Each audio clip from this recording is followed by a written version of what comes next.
Bon, voilà, je commence. Donc, bonsoir à tous.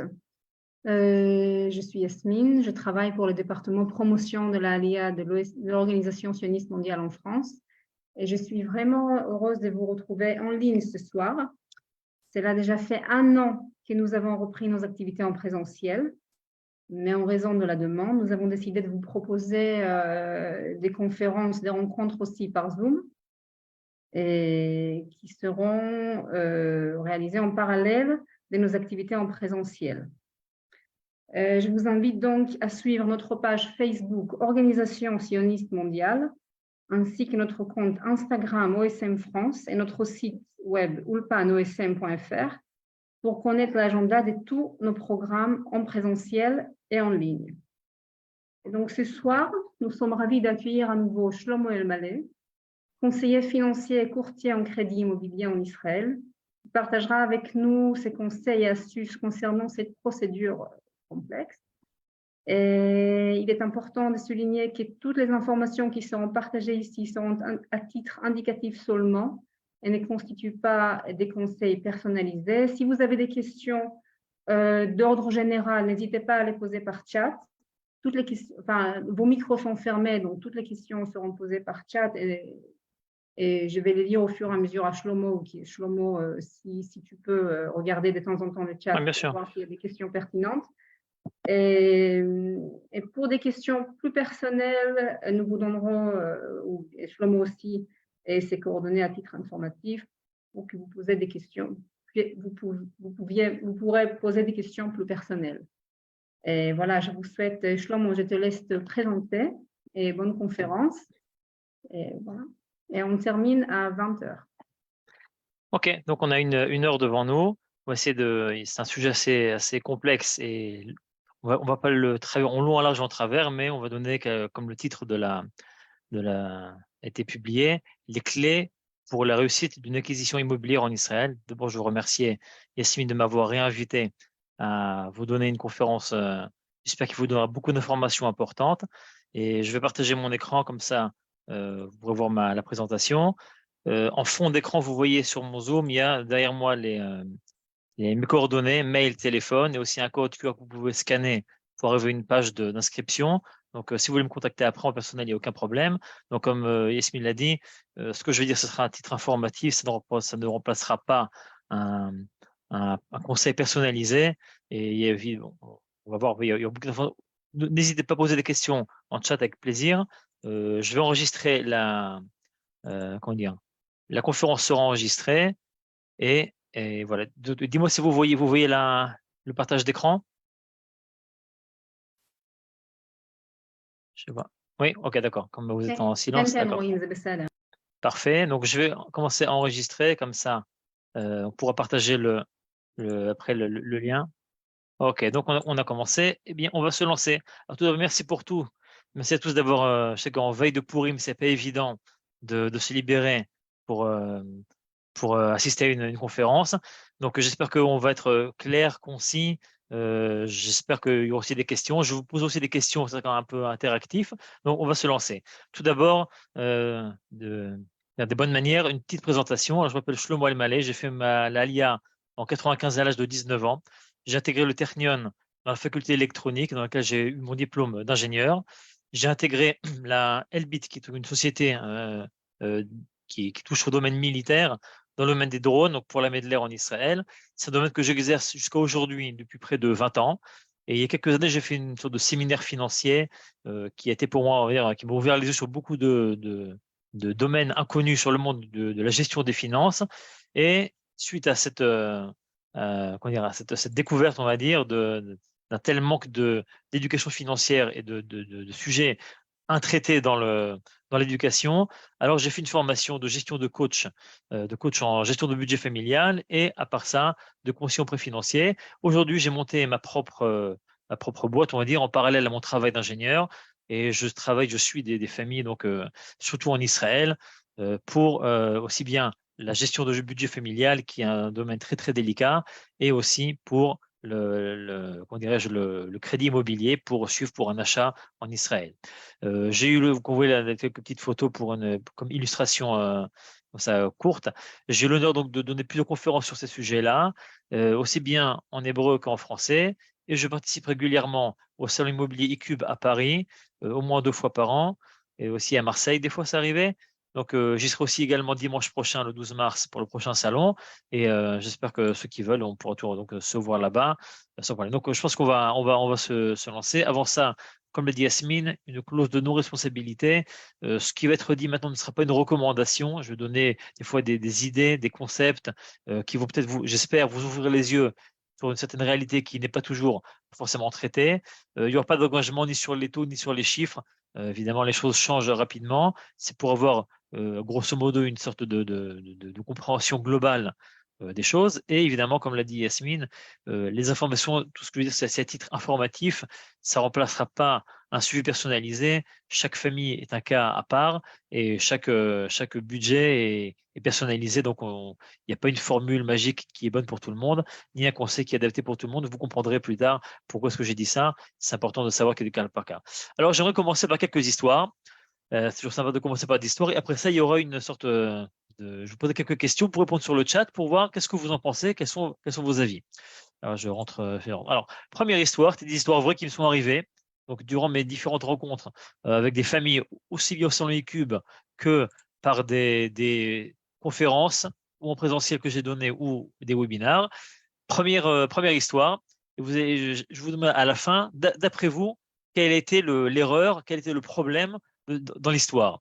3 histoires différentes, 3 cas de figure différents. Dites-moi ce que vous en pensez dans le chat, on va lire et après je vous dirai ce qu'on en pensera un peu plus tard, on y reviendra.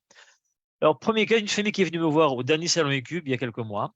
Une famille tout au complet, la femme, les enfants, tout le monde est venu. Ils étaient intéressés par faire un achat en Israël, évidemment. Ceux qui viennent me voir, ils sont intéressés donc au salon eCube par faire un achat immobilier en Israël. Ils sont venus en me proposant, en m'exposant leur cas particulier. C'est qu'ils veulent acheter un bien dans le but de faire leur alia dans 20 ans. Et ils veulent déjà, ils ont déjà vu donc dans l'espace au salon eCube où il y a tous les promoteurs qui présentent leurs biens, mais on va acheter à tel endroit, tel projet, parce qu'on fera l'alia dans 20 ans. Donc, c'était le premier cas de figure. Deuxième histoire. Une famille qui est venue me voir, on me dit voilà, j'ai vu aussi au salon eCube, on a vu un appartement neuf sur plan à Jérusalem, très bel appartement qui nous convient, qui nous plaît. Et on aimerait donc maintenant vous voir pour programmer un plan financier, un plan financement de l'appartement. Donc c'était un salon très il y a beaucoup de monde, donc j'ai dû fixer un rendez-vous en privé à part le lendemain. Et quand j'ai commencé à demander les chiffres, alors c'était des gens d'un certain âge, déjà au-delà de la soixantaine, Adma Stream, on leur souhaite, mais avec un apport initial très faible et presque sans revenus. Des gens qui ont une petite situation, pas de gros revenus. Donc, ils avaient vu un appartement magnifique à Jérusalem, tout neuf sur plan, super qui leur convenait, ils sont tombés amoureux de l'appartement.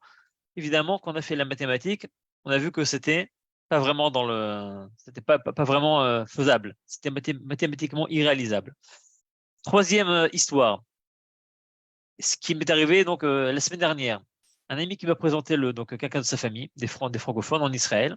Ils ont fait comme ça il y a quelques années une volonté, une tentative d'investissement en Israël. Un homme tout à fait sérieux qui a proposé à ses parents d'acheter un appartement en Israël en pensant que ce serait une super bonne affaire, un bon investissement.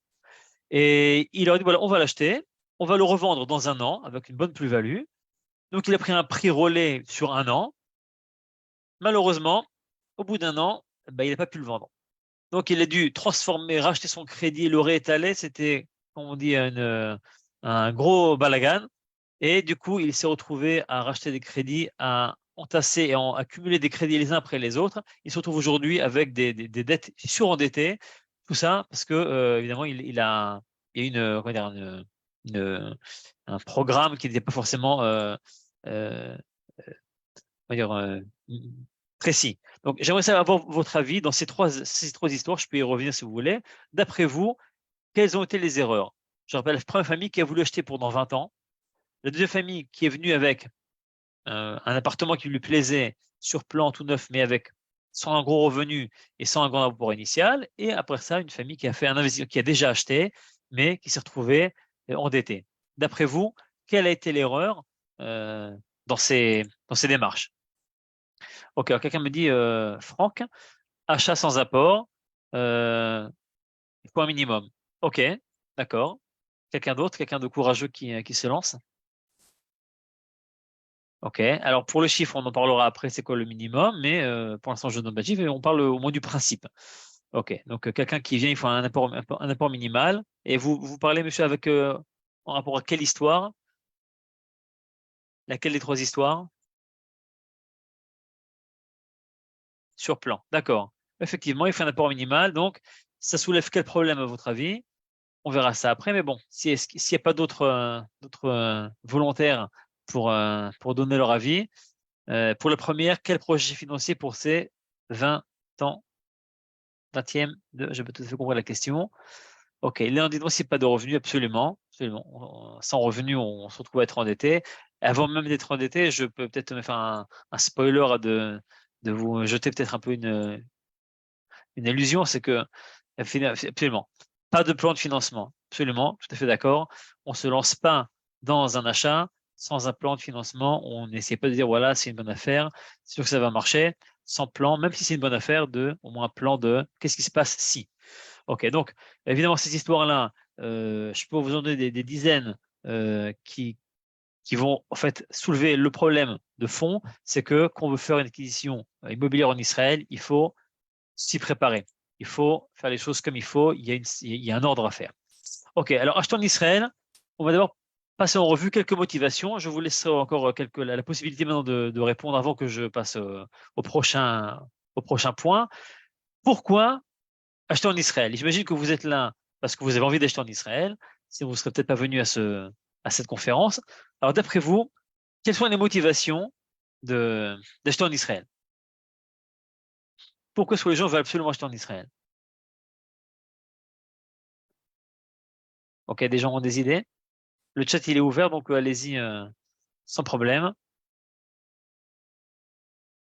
En attendant, je vais boire un petit peu.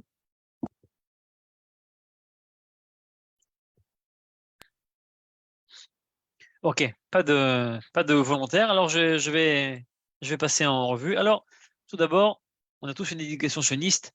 On a un rêve, oui, à réaliser. Le rêve sioniste d'avoir un appartement chez soi en Israël. On a très envie d'être propriétaire en Israël d'un appartement. Ok, en vue de s'y installer, me disent, je viens de faire mon alia. Absolument. Des fois, les gens veulent avoir un héritage à transmettre aux générations à venir. On veut un patrimoine, on veut créer un patrimoine pour les prochaines générations. Souvent, c'est aussi avoir où aller le jour où on aura besoin de quitter là où on est et d'avoir au moins un pied à terre, d'avoir quelque chose qui nous attend. L'envie d'investir, souvent c'est on va dire, par optique d'investisseur. Israël est une économie forte qui sait gérer les crises et souvent on dit que ok, c'est intéressant, Israël est intéressant au niveau financement.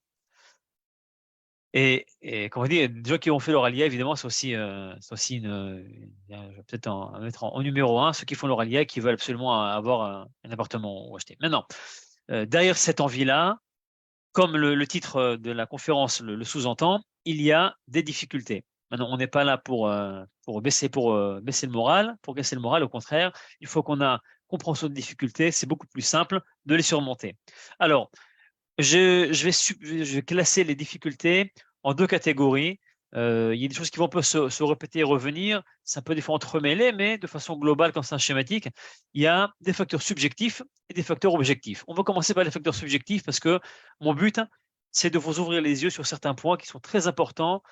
Et mon expérience me montre que j'ai appris au fil des rencontres que les gens ont très envie d'acheter en Israël, de plus en plus. Et une phrase qui revient sans arrêt, c'est il y a 10 ans, j'ai eu une occasion d'acheter en Israël et ça ne s'est pas fait. Et depuis, j'attends encore. J'attends que l'occasion se présente.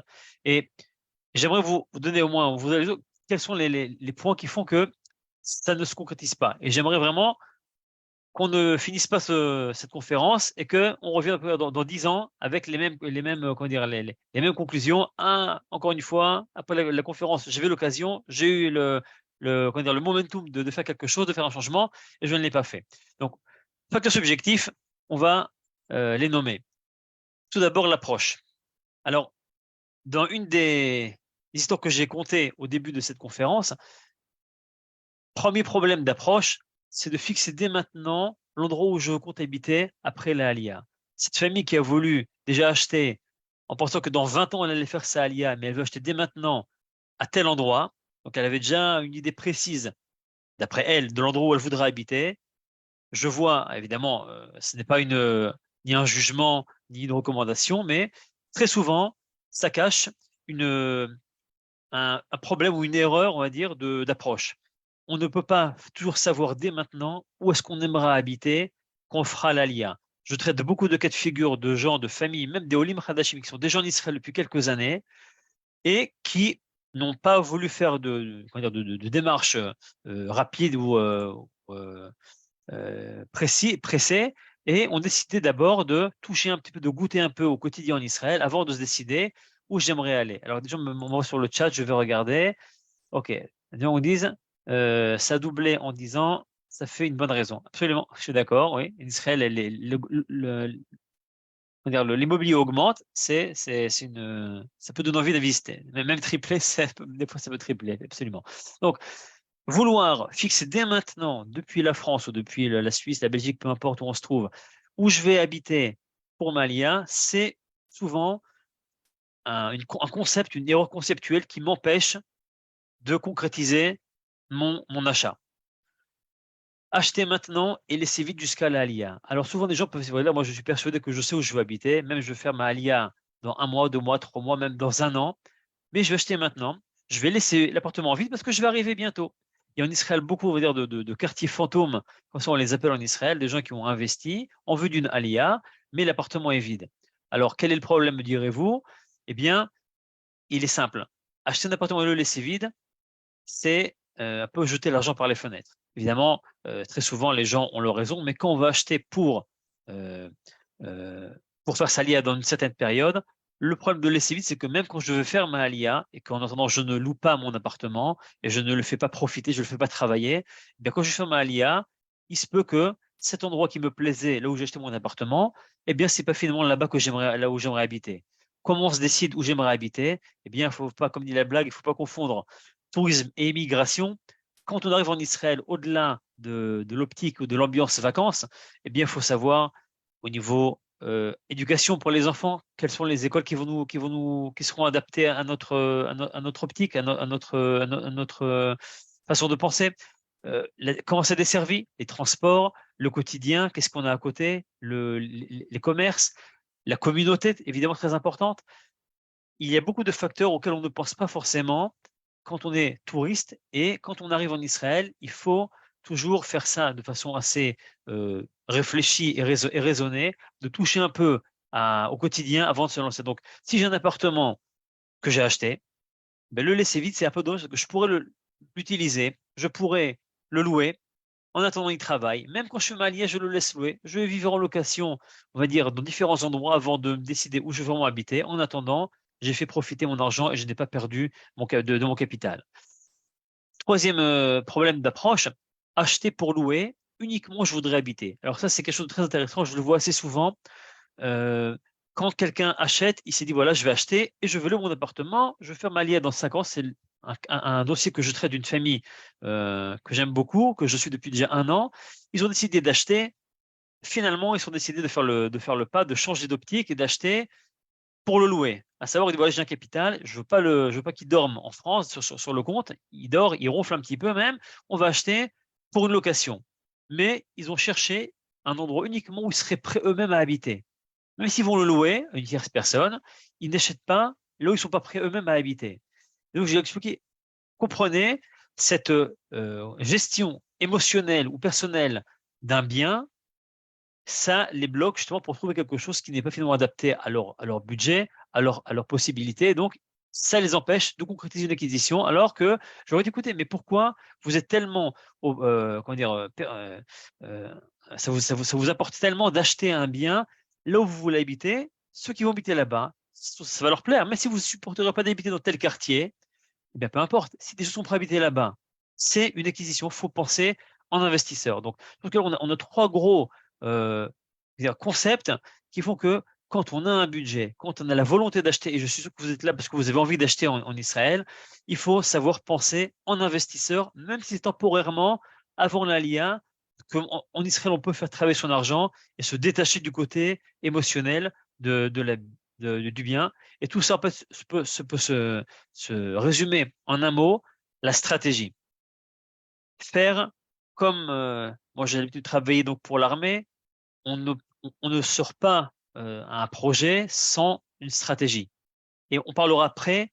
Là, je soulève les problèmes, on va dire les problèmes. J'espère que parmi les téléspectateurs, les gens s'identifient à certains de ces problèmes-là. Et j'espère que ça vous donne matière à réflexion.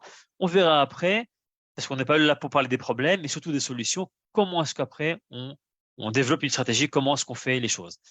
Alors, prochain point sur les facteurs objectifs, c'est le budget.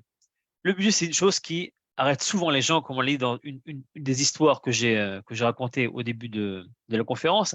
Les gens se lancent dans des recherches sans avoir calculé précisément leur budget. Alors, un budget, c'est influencé par énormément de paramètres, mais finalement, c'est pas non plus, c'est pas la mer à bord non plus. Il faut le faire juste de façon correcte et dans le bon ordre. Alors, qu'est-ce qui influence un budget? Quel est mon apport initial? Important. Quelles sont les dépenses annexes que je dois devoir déduire de mon apport initial qui va me rester pour le bien? Quelle est ma capacité de remboursement? Combien je vais laisser par mois dans mon budget familial pour rembourser, ce crédit? Les taux de crédit, c'est important de savoir, ça influence sur le budget. Les taux, cette dernière année, sont en hausse assez astronomique et il faut savoir quel est le risque à prendre quand je prends un crédit, comment ça va influencer mon budget aujourd'hui aussi bien, le budget, comment il va s'étaler à l'avenir. Le cours euro-shekel, on a vu ces dernières années beaucoup d'instabilité et aussi des incertitudes sur comment va se comporter l'euro. Ça influence le prix d'achat et aussi mon remboursement par mois quand je viens pour rembourser cette somme. Je dois savoir combien exactement je rembourse par mois. Je ne peux pas être, comment dirais-je, dans le flou. Chaque mois, le remboursement risque d'être instable. Prix du logement ou de la location, comme il a déjà été dit dans le chat précisément, effectivement, l'année qui vient de passer, dans certaines régions, l'immobilier en Israël a pris plus de 20%.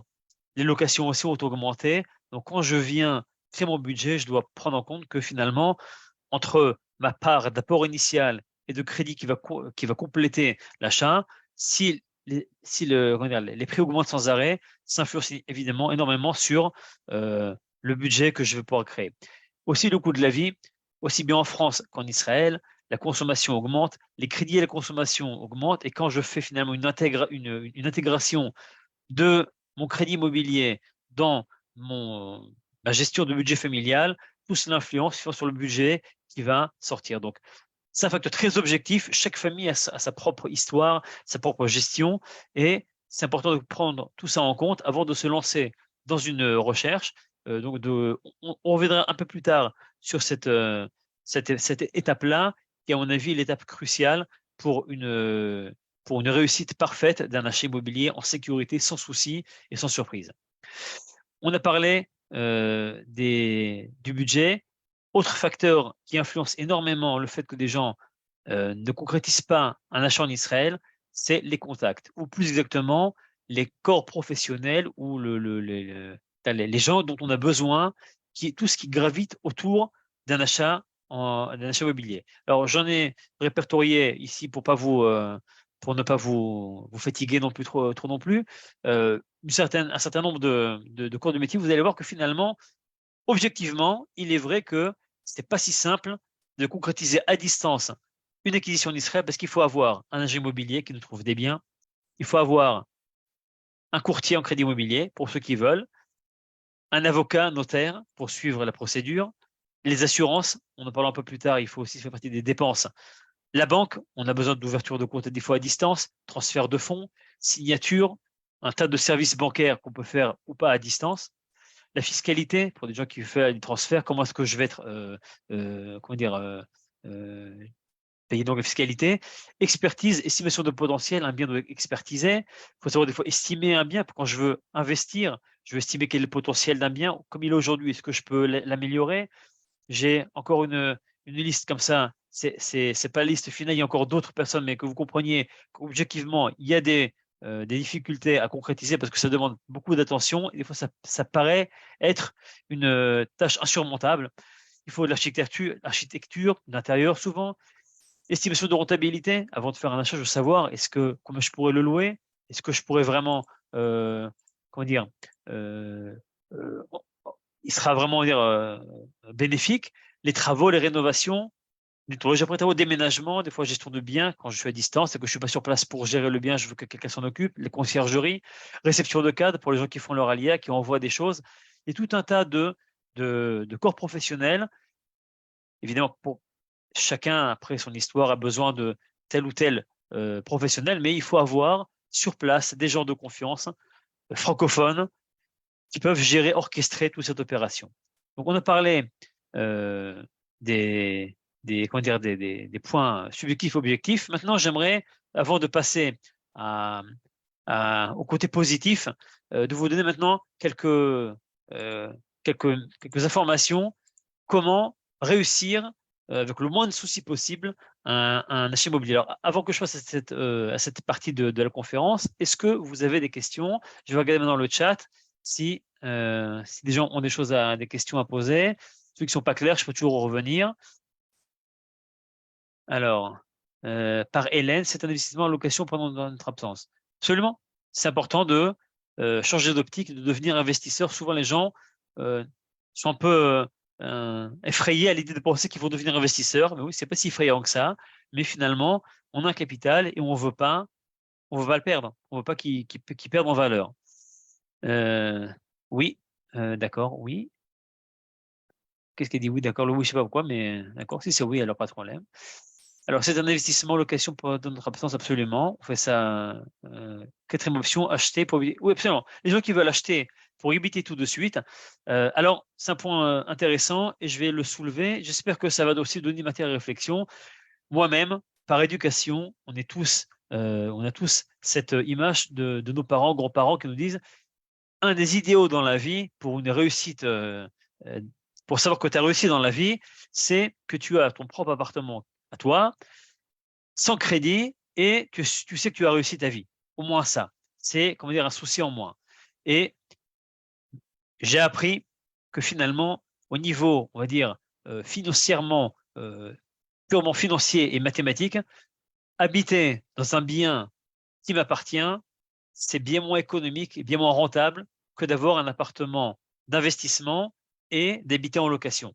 Alors, ça, c'est un sujet qu'on pourrait traiter évidemment assez longuement pour montrer à quel point c'est mathématiquement la chose est vraie, mais on a en nous ce sentiment on est obligé d'avoir son propre chez soi et que si on est en location, c'est jeter l'argent par les fenêtres, ce qui n'est pas vrai, et que la tranquillité vient, évidemment, il y a des pour et des contre pour chaque situation, mais c'est important toujours de comprendre, et j'essaie quand les gens me contactent, quand je rencontre des clients, d'essayer de leur proposer cette option-là, de ne pas la négliger au moins, de vivre en location et d'investir leur argent, leur capital dans des biens locatifs et d'essayer de se gérer. Il y a une phrase dans les gens qui sont un peu versés dans le monde de l'investissement immobilier, c'est que dans l'immobilier, on achète où on peut et on habite où on veut. Quand on a un budget, un crédit, on sait exactement ce qu'on a dans les mains, notre force d'achat, notre pouvoir d'achat, eh bien on achète là où on peut avec cette force d'achat. Et pas forcément dire je veux habiter là, donc je suis obligé d'habiter là où ça me plaît, pas de problème. Mais comme souvent c'est au-delà de ma capacité d'achat, alors je vais je vais m'endetter, me surendetter pour absolument que ça marche. Très gros problème financier, très gros danger financier. Donc, s'il n'y a pas de questions. Oui, j'ai vu une question d'accord. J'ai entendu qu'en cas d'achat par un nouveau résident, il faut justifier en détail l'origine des fonds. D'accord, oui. Alors, souvent, il y a dans les transferts de banque, quand les gens font des gros transferts justement pour un achat immobilier, histoire de blanchir mon argent et tout ça, les banques veulent savoir quelle est l'origine de ces fonds. Souvent, les gens vendent leurs biens en France pour acheter en Israël, donc ils demandent souvent de voir le contrat de vente de leurs biens, de savoir au moins d'avoir une preuve de la provenance, de l'origine de ces fonds. Absolument. Donc c'est un truc absolument, ça fait partie on va dire des conseils en amont d'un achat, de savoir exactement vers quoi je vais, pour ne pas me retrouver bloqué au moment du transfert de fonds, justement d'être bloqué là-dessus et d'avoir à attendre. Il y a d'autres questions qui sont posées directement à OSM France. Vous pouvez poser les questions en direct à tout le monde, mais je vais le lire chat les est questions. ouvert, oui. Ouais, parce que ça a été envoyé directement à mon chat, donc tu ne peux pas voir. Les taxes pour nouveaux immigrants par rapport aux tranches du prix d'achat, ça c'est une question de Suzy. Okay. Et les questions de Jenny en Israël, on n'est pas vraiment tranquille quand on est locataire, on est beaucoup moins protégé qu'en France. Ça, c'est une deuxième question. Une question encore. Le problème des fuites d'eau dans les appartements. Oui, ça je vois, ça je la vois, celle Voilà, sur ça, les fuites d'eau. Ok, oui, je vois ça. Ok, bon, ok, je vais répondre. Alors, première question qui était sur les taxes. On en parlera dans quelques dans quelques minutes. Il y a un diapo justement là-dessus sur le guide qui va justement soulever ces problèmes-là. Quelles sont les taxes, quelles sont les dépenses qu'il faut prendre en compte pour créer un budget précis et sans surprise. Donc on va en parler.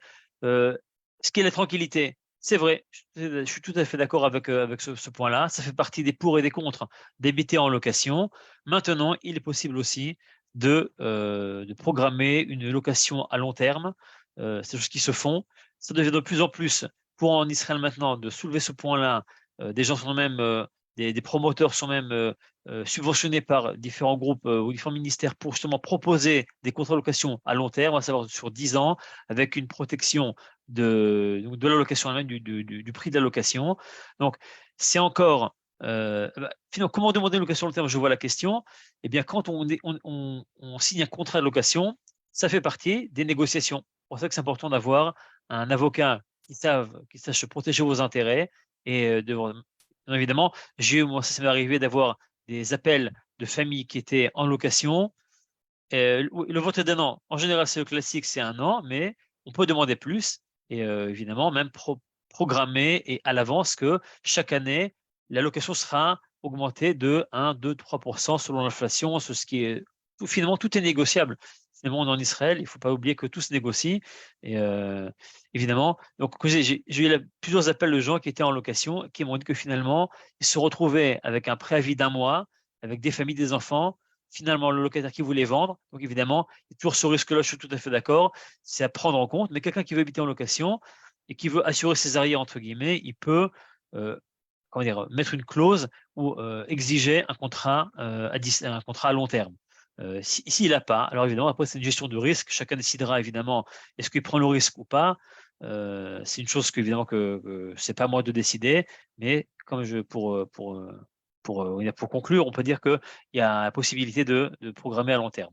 Donc, le problème des fuites d'eau dans les appartements neufs est récurrent en Israël. Alors, finalement, quand c'est un appartement neuf qui était livré sur plan et qu'il y a, comment dirais-je, des problèmes de défauts de fabrication, il y a une garantie au moins sur un an, au moins que le premier hiver passe pour voir qu'il n'y a pas des défauts avec la pluie, l'infiltration, tout ça.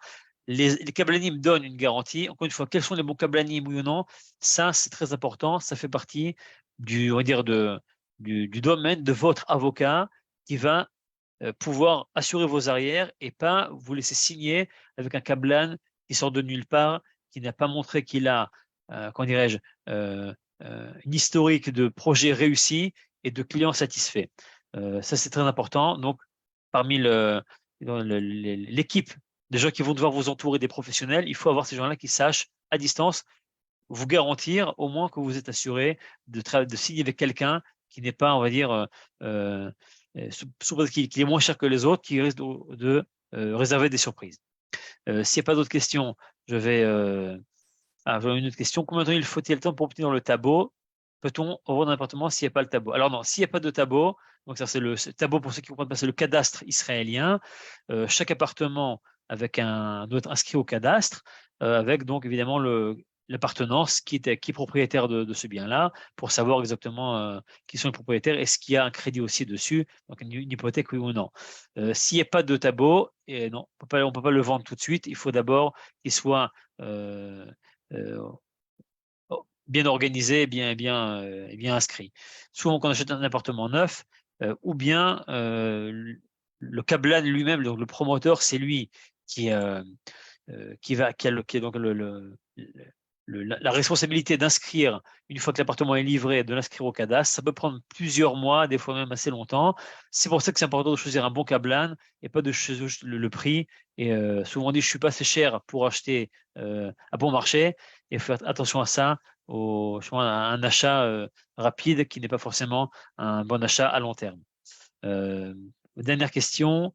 Voilà. Et absolument, quelqu'un m'a envoyé sur le chat. J'ai visité un super parc de telle superficie avec un tableau de 13 mètres carrés. Oui, maintenant, des fois, c'est pas forcément un défaut ou c'est pas forcément frauduleux. Des fois, des gens ont agrandi leur appartement de façon tout à fait légale, avec des autorisations de permis de construction et tout ça, mais ça prend du temps de mettre ça au cadastre.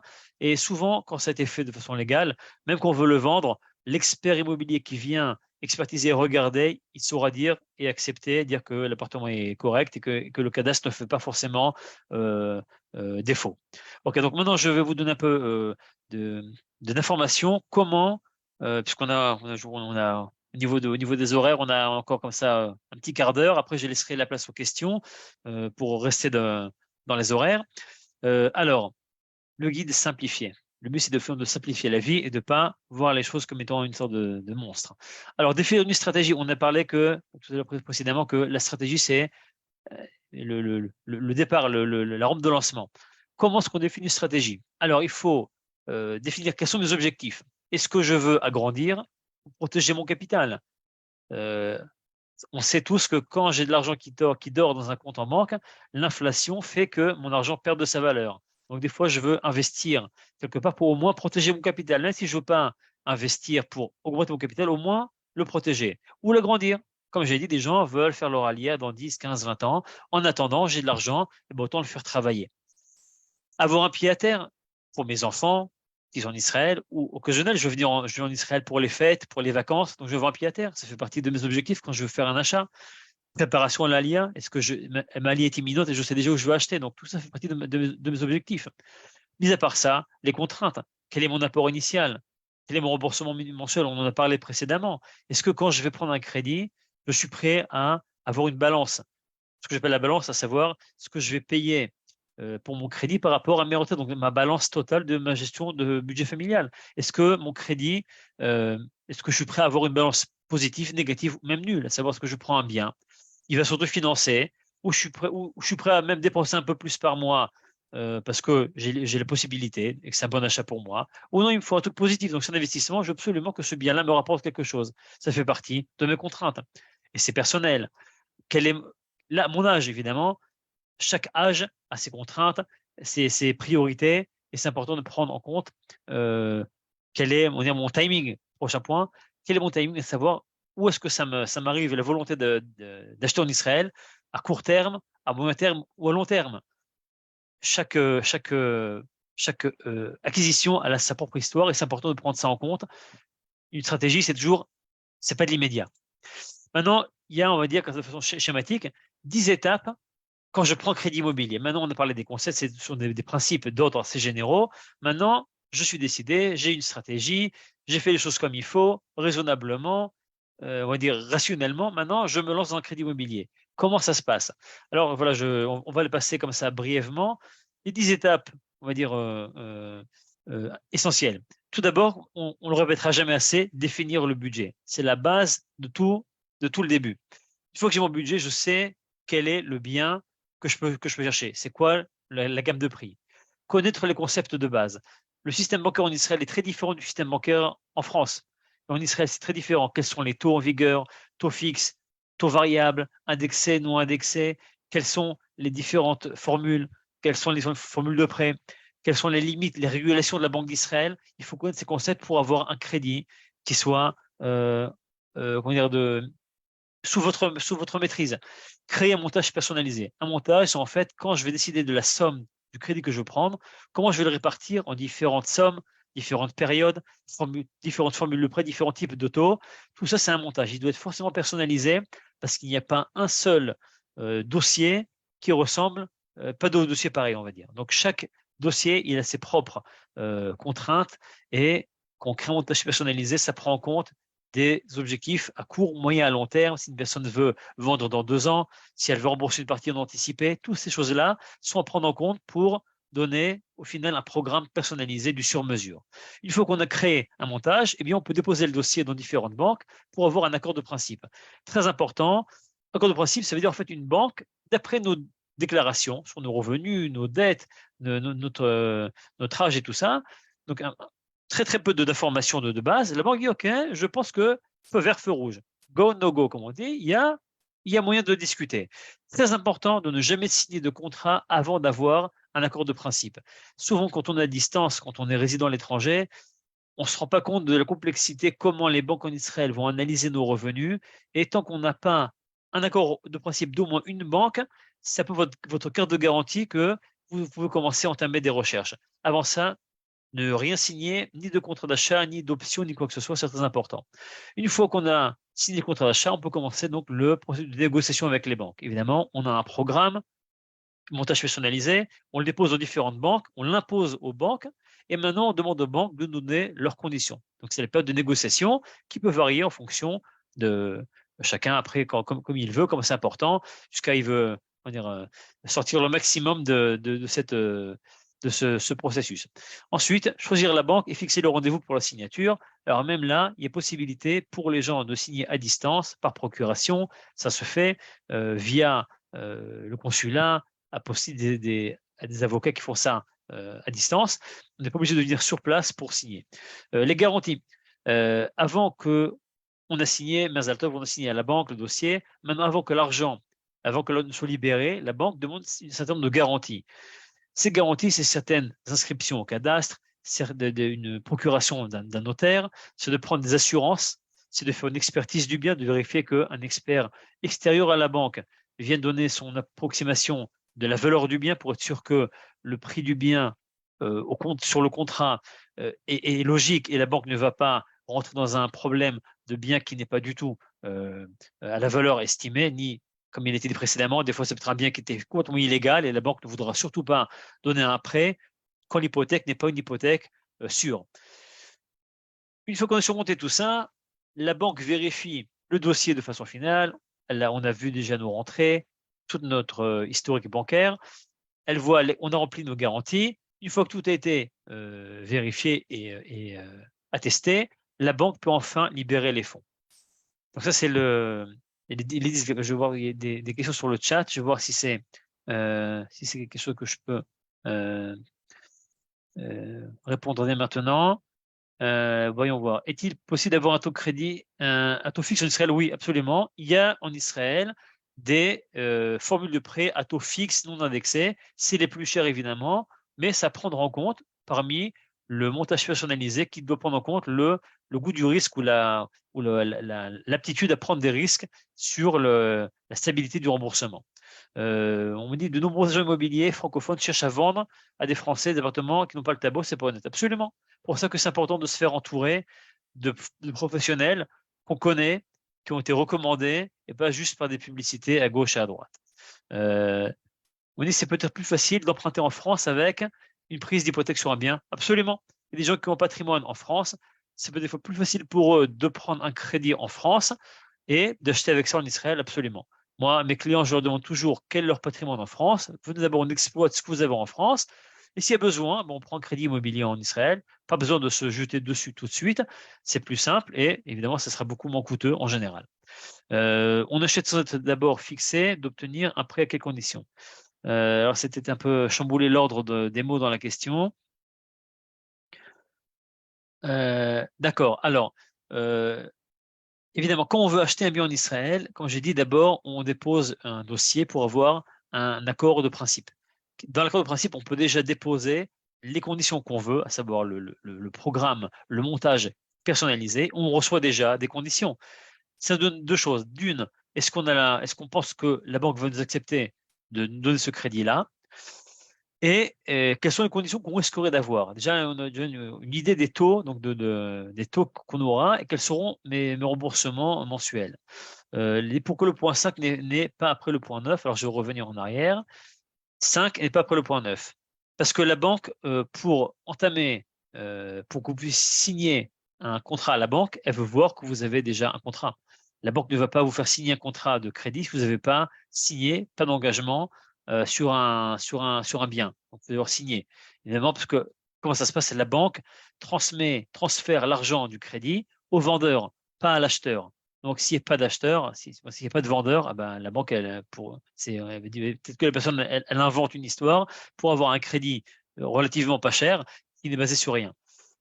Et je pense que cette question, elle cache une véritable, peut-être une sorte de paradoxe, on va dire. Souvent, les gens signent donc un achat, un contrat, vont signer à la banque et quand arrive le moment de faire les garanties, donc l'expertise du bien, l'expert dit attendez, ce bien-là, il n'est pas légal, donc catastrophe. C'est pour cela que très souvent, je recommande à mes clients, avant même de signer un contrat, quand on a vu un bien qui leur paraît adapté à leurs besoins et à leur stratégie, de faire une expertise au préalable, qui est un peu plus cher évidemment que quand ça passe par la banque, c'est subventionné, le faire au préalable pour être sûr qu'on part sur la tranquillité.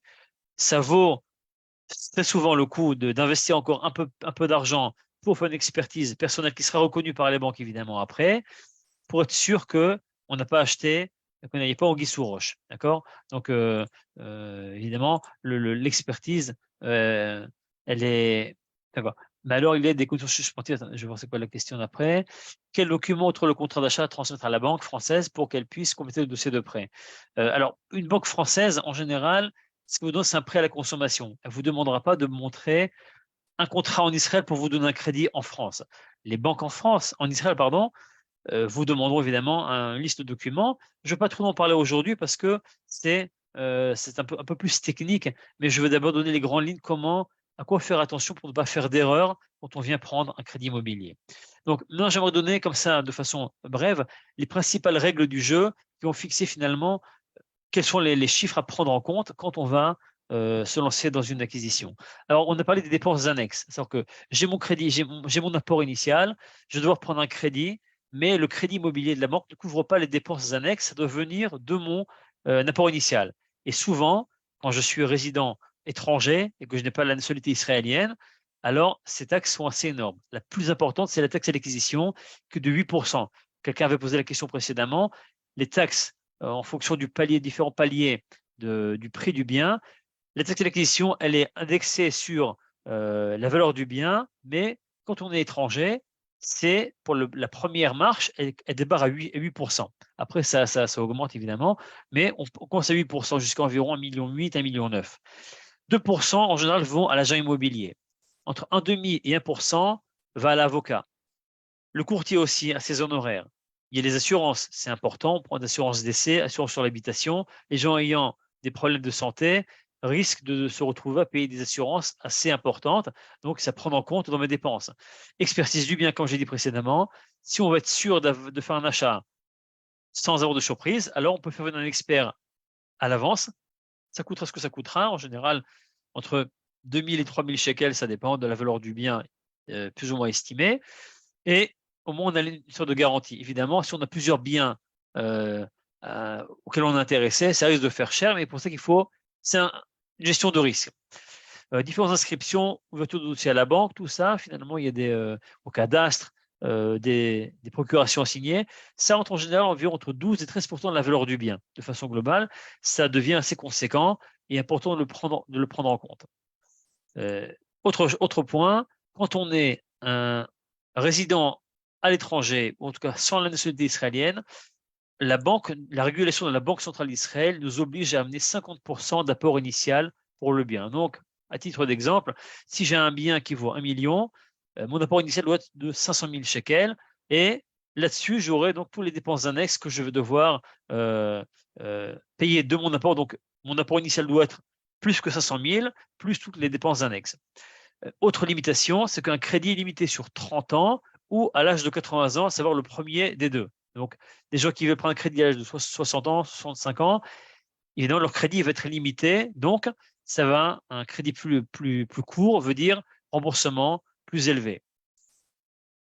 Parmi les régulations de la Banque centrale d'Israël, le remboursement mensuel sera limité entre 30 et 40% des rentrées disponibles. À savoir, si je prends un exemple, prenons l'exemple d'un couple qui gagne 20 000 € par mois net, à savoir après avoir déduit tous les crédits existants à la consommation et tout ça, il aurait, mettons, 20 000 € par mois de disponibles. La banque pourra leur autoriser un remboursement entre 6 000 et 8 000 €, ça va donc 30 et 40%. Ça va limiter évidemment quel crédit je pourrais avoir. Autre point, il y a un rapport pour donner une sorte d'estimation de fourchette de jeu, le rapport 100 000, 530. Qu'est-ce que ça veut dire? Pour chaque 100 000 shekels de crédit que je vais prendre, ça va donner environ 530 shekels de remboursement mensuel sur 25 ans environ. Donc, si à titre d'exemple, je prends un crédit de 900 000 shekels, il faudra prévoir un remboursement mensuel d'environ 4 700 et des poussières de shekels par mois sur 25 ans environ. C'est basé sur un taux environ de 4% annuel. Évidemment, là, comme j'ai dit au début, il n'y a pas d'engagement, les chiffres ne sont à titre informatif pour vous donner une idée de ce que ça donne quand on veut prendre un crédit. Quel sera mon remboursement comment je pourrais prévoir. Maintenant, autre point important, je le donner dans les grandes lignes. Il y a aussi des alternatives aux banques. Il y a aujourd'hui aussi des groupes qui ne sont pas des banques, qui proposent des crédits immobiliers avec certains avantages. Ce sont des groupes d'assurance ou des groupes financiers à qui ça convient, surtout aux investisseurs et aussi aux gens ayant un faible apport initial, mais avec des bons revenus. Ces groupes-là permettent de dépasser les limites de la régulation de la banque. Ils ne sont pas sujets à la régulation de la Banque centrale d'Israël, à savoir 50% de crédit, 30% de mes revenus, l'âge de 80 ans ou 30 ans. Ils n'ont pas ces limites-là, donc ils permettent d'obtenir des crédits beaucoup plus souples, mais elles sont beaucoup plus chères. Donc, toujours avant de se jeter dessus, souvent les pubs attirent jusqu'à 80% de crédit. Il faut savoir, au final, c'est beaucoup plus cher. Il faut faire un calcul personnalisé pour comprendre à quel point c'est vraiment adapté à ce que je veux. Donc voilà, je suis arrivé maintenant à la fin de ma conférence. Avant qu'on passe aux questions, je vais vous mettre sur le chat un lien. Je serais très, très heureux si vous pouviez répondre. C'est un petit questionnaire qui prendra vraiment 2 minutes sur de feedback sur la conférence. Ça permettra à moi de savoir comment m'améliorer. Est-ce que ça vous a plu? Qu'est-ce que vous avez pensé de cette conférence-là? Et évidemment aussi, pour Yasmine qui pourra savoir si des sujets vous tiennent à cœur, on pourra évidemment peut-être organiser d'autres sujets qui sont intéressants, même sur le budget familial ou d'autres points sur le crédit immobilier. On va passer maintenant aux questions-réponses. Je vais d'abord mettre sur le chat là le lien pour... attendez, je vais faire 2 secondes. Je vais juste dire que la conférence, parce qu'il y a des questions, la conférence sera disponible sur notre page Facebook et sur notre chaîne YouTube, parce qu'elle est enregistrée pour ceux qui souhaitent la consulter plus tard. Et voilà. Et merci beaucoup. Okay. Je vais donner le lien pour le feedback, le petit questionnaire. Donc, ça prend vraiment 2 minutes. Je vous l'envoie tout de suite là sur le chat. Voilà. Donc, si vous pouvez le remplir, je serai très, très, très honoré.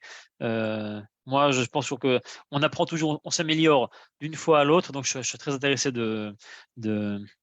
d'avoir votre avis sur cette conférence. Voilà. Maintenant, on va sur questions-réponses. Et pour ceux qui vont rester jusqu'à la fin, il y aura quelques cadeaux. Ceux qui veulent, je pourrais leur donner avec plaisir. Donc, tout d'abord, un questionnaire sur calcul de budget. Ça ressemble à ça. J'ai fait un petit fichier comme ça, un formulaire sur Google Forms avec des questions pour pouvoir calculer un budget d'achat immobilier. On est la première période. Donc, ça pourrait gratuitement, je vous ferai ça en cadeau, calcul de budget. Un guide simplifié des étapes du crédit immobilier. Je vous le renverrai, c'est un fichier en PDF comme ça qui ressemble à ça, avec les différentes étapes. Et un rendez-vous téléphonique par Zoom ou par téléphone pour définir vos objectifs, votre stratégie et votre budget. On peut déjà se rencontrer. Ceux qui veulent, je serai donc, comme je l'ai dit, au salon eCube le dimanche prochain, le 12 mars, au salon Roche. Je serai très, très heureux de vous rencontrer en chair et en os. Et évidemment, ceux qui veulent me voir même, je serai encore après à Paris le lundi et le mardi d'après, ceux qui veulent un rendez-vous privé pour avoir plus de temps en personnalisé. Donc, je serai très heureux de vous avoir. Donc, maintenant, on va passer, si vous voulez, aux questions-réponses. Donc, le lien sur le feedback, je vais leur envoyer. Si vous ne l'avez pas, dites-le moi, je le renverrai. Replay sur la conférence, oui, elle est enregistrée, donc vous l'aurez avec plaisir. Pour un Israélien, quel est le montant d'apport? Pour un Israélien, ou même quelqu'un qui habite en France, mais qui a la nationalité israélienne, il peut avoir un crédit jusqu'à 75% de la valeur du bien, donc pas 50% pour un étranger. Et je dis bien, même si elle habite en France, mais qu'elle a juste la nationalité israélienne, il peut avoir jusqu'à 75%. Évidemment, il faut voir les données et les chiffres, mais c'est possible. Question, pas de contrainte de 35% d'endettement comme en France. Non, en France, en Israël, on demande entre 30 et 40%. La vérité, c'est que la Banque centrale d'Israël permet théoriquement jusqu'à 50% d'endettement. Maintenant, les banques sont, on va dire, très frileuses, entre guillemets, et gèrent le risque, et en général, elles donnent entre 30 et 40%.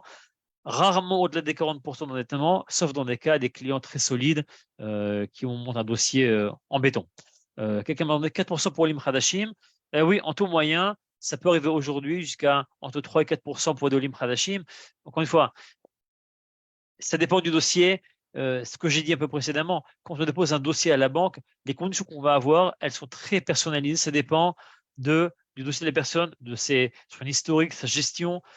Il y a beaucoup de paramètres qui rentrent en compte. C'est un algorithme que la banque ne nous dévoile pas toujours. Et elle dit, voilà, tel client, je vais le facturer comme ça. Donc, on peut avoir une approximation plus ou moins avec notre expérience nous donne environ, on va dire, on sait déjà sentir quelqu'un, ce qui va être dans le côté rouge ou vert de l'échelle, mais c'est-à-dire qu'on ne peut pas avoir de garantie tant qu'on n'a pas déposé un dossier. La question, 80%, oui, on peut avoir aussi, dans différentes cas de figure, jusqu'à 85% de crédit immobilier en différents montages entre banques et groupes extra-bancaires, donc on dit qui sont des alternatives à la banque. Ça, c'est un dossier, c'est un sujet à part entière. Je ne veux pas toucher maintenant, j'ai juste dit que ça existe, mais ça doit être pris. Moi, je suis très frileux en général, très réticent à utiliser ça parce que ça veut dire que c'est il y a certains risques à prendre un crédit élevé. On a évoqué les possibilités d'emprunter en France. Comment, auprès de qui? Alors, si vous voulez, il y a des banques avec qui je travaille, des banquiers en France avec qui je fais équipe, qui eux peuvent exploiter un patrimoine en France pour un crédit, mais c'est du personnalisé, je ne veux pas répondre à ça maintenant. Qui sont vos partenaires immobiliers en promotion agence immobilière? Alors, comme ça c'est Franck qui a posé la question. Une de mes conséquences, de mes conclusions, c'est que il y a tellement de professionnels auxquels on doit contacter, francophones, que je me suis entouré. Je vais revenir sur le diapo qui a montré donc les différents corps de métier. Où est-ce qu'il était? Tiens, un peu avant ça. Voilà. Je me suis entouré de professionnels francophones dans tous ces domaines-là. Au moins un ou deux ou trois pour être sûr d'avoir des gens dans différentes régions et pour avoir des gens toujours disponibles avec qui je fais équipe, parce que ma conclusion est que quand quelqu'un vient acheter un bien, il a besoin d'une tranquillité, il a besoin de la sûreté, il veut que quelqu'un orchestre tout ça. Dans mon travail en tant qu'ingénieur, c'est un peu ce que je fais. Je suis ingénieur système, j'orchestre des projets. Donc pour moi, c'est important, pas juste de donner un conseil, de suivre un crédit immobilier, je dois voir l'image entière et intégrer, synchroniser tous les corps de métier pour qu'au final, le client, non seulement a son crédit, mais qu'il a aussi les clés et qu'il n'ait pas de surprise. Donc, j'ai des contacts, évidemment, et c'est ce qui est important pour moi de comprendre que on ne se lance pas à l'aventure et il faut toujours donner un service, sur mesure qui prend en compte l'intégralité des besoins. Est-ce que le crédit immobilier coûte cher? Est-ce que ça coûte cher? C'est très personnel. Ça dépend de vos revenus, de ce que vous êtes prêt à donner. Ça dépend donc de la stratégie de votre budget. C'est personnalisé. Aujourd'hui, par rapport à un an et demi en arrière, un crédit immobilier coûte plus cher que ce que ça ne coûtait avant parce que les taux ont augmenté, les prix ont augmenté. Donc, évidemment, tout ça influence sur le coût du crédit immobilier. Souvent, des gens pour augmenter ou pour ajuster leur apport initial pour des crédits de consommation pour arriver aux 50% ou aux 30% qu'ils veulent pour avoir après un crédit immobilier par la banque. Donc, ça peut coûter cher, mais évidemment, moi, en tant que coach de gestion de budget familial, c'est important pour moi, priorité absolue, qu'une famille ne se mette jamais en danger et que je préfère dire à quelqu'un, bah, écoutez, moi, je me retire de l'histoire parce que je vois un danger. Si vous voulez, prenez quelqu'un d'autre. Moi, je ne veux pas avoir sur ma responsabilité, je veux dormir tranquille le soir et que mes clients dorment le soir tranquillement, qu'ils ne se sont pas lancés dans une aventure. Quand je suis rémunéré, eh bien, par le client. Il y a souvent des cours de métier qui sont rémunérés par, mettons, les assureurs, sont rémunérés par les assurances face auxquelles ils contractent les crédits, les contrats. Le courtier au crédit immobilier est payé par le client lui-même.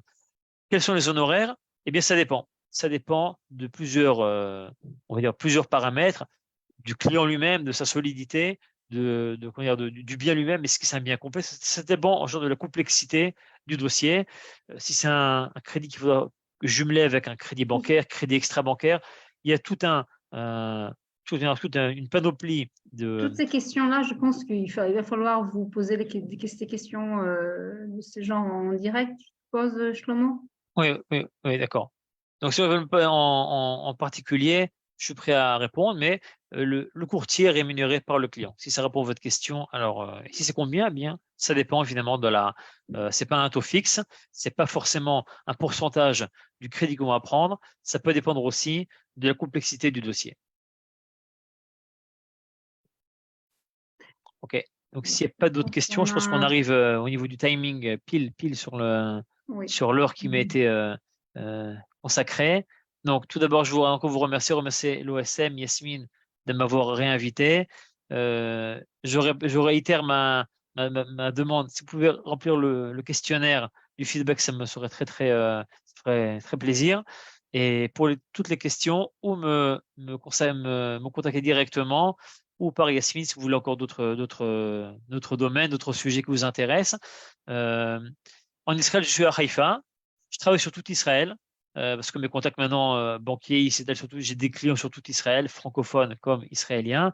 Aujourd'hui, depuis le Corona, on travaille par Zoom, par mail, donc on n'a plus besoin de se déplacer vraiment physiquement, sauf pour la signature. Et même aujourd'hui, les signatures même peuvent se faire par Zoom dans certaines banques. Donc, mais moi, je suis à Haïfa. Et donc, si vous de passer à Haïfa, avec plaisir, je vous autour d'un petit café croissant, avec grand plaisir. Donc, s'il n'y a pas d'autres questions, alors on va rendre l'antenne, comme on dit. Et merci beaucoup. Voilà. Je vous souhaite à tous un Purim Sameach, que des bonnes nouvelles à tout le monde, et un Tzom Kal pour ceux qui veulent de montagne d'Esther, que des bonnes choses, et dans l'espérance de vous voir en Israël très prochainement, ou à Paris dimanche prochain au Salon eCube, et de pouvoir avoir le plaisir de vous suivre. Bah, merci beaucoup, Shlomo. Voilà, Purim Sameach. Et je vous invite aussi à nous suivre soit sur Facebook, sur Instagram, Facebook Organisation Sioniste Mondiale, Instagram OSM France, et notre site internet ulpanosm.fr pour toutes nos activités en ligne et en présentiel. Merci encore, Shlomo. Merci beaucoup. Et à la semaine prochaine, on sera présent également au Salon de l'Aliyah. En chair et en os. Oui. Voilà, Shavuot Tov et Purim Sameach.